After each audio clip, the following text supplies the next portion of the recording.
Okay, so for this game reflection, we need to know what are the competencies that are most available at the reach of our hands when we are building a lesson upon these kinds of strategies, language strategies.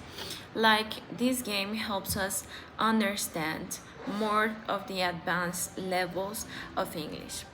I believe, and for me in the text, I reflected that my position is to enhance this game by strategies like using brainstorming on the things that we have seen before, understanding what are the voices that are found in each classroom, and also like what are the superlatives that we can see in the game, what are the words that are very grandiloquous, and that tells us a lot of the rhetoric about each kind of headline that might appear in the game. We can know that building the strategies that we need to build upon these kinds of lessons depends on the teacher's resourcefulness and adaptability. So I said that it could be enhanced in any type of lessons, but it just needs a very good scaffolding strategy. We need to know what are the specific skills that a learner must acquire through these types of games. Therefore, we need to understand what type of these courses are each one of those, which involves reading comprehension, knowing what are the truthful headlines, like what are the things that involve media, politics, and also security, which help to play a role in each side of the game. Like, am I a dissident, or am I someone from the government, or am I supporting the government, or am I building an unbiased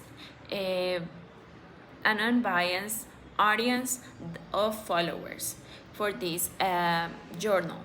So I said that it is important to know that this could be used for an intermediate, but for an intermediate B1, advanced B1 to B2, because it involves sharpening on analytical skills, like moving beyond just memorization.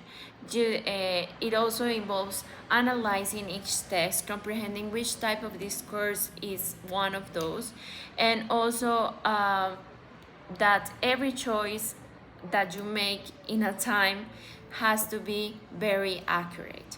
That is why I said that it's very good for B2, B1, and even C1 and C2.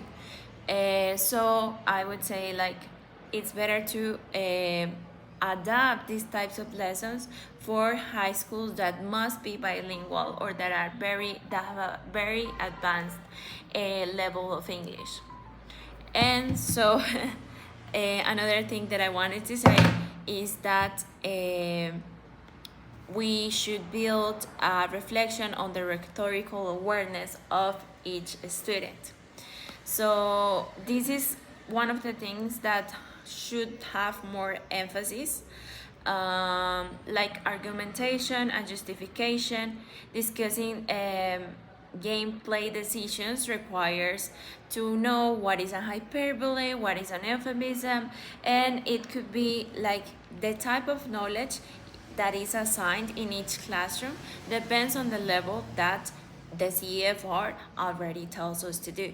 That is why I quote the CFR in this type of skills, because in the chapter 5 of the user language learner competencies, it tells us what are the language competencies that they must acquire, as well as what are the semantic, pragmatic, and sociolinguistic competencies that must appear, that not must, but appear in this game.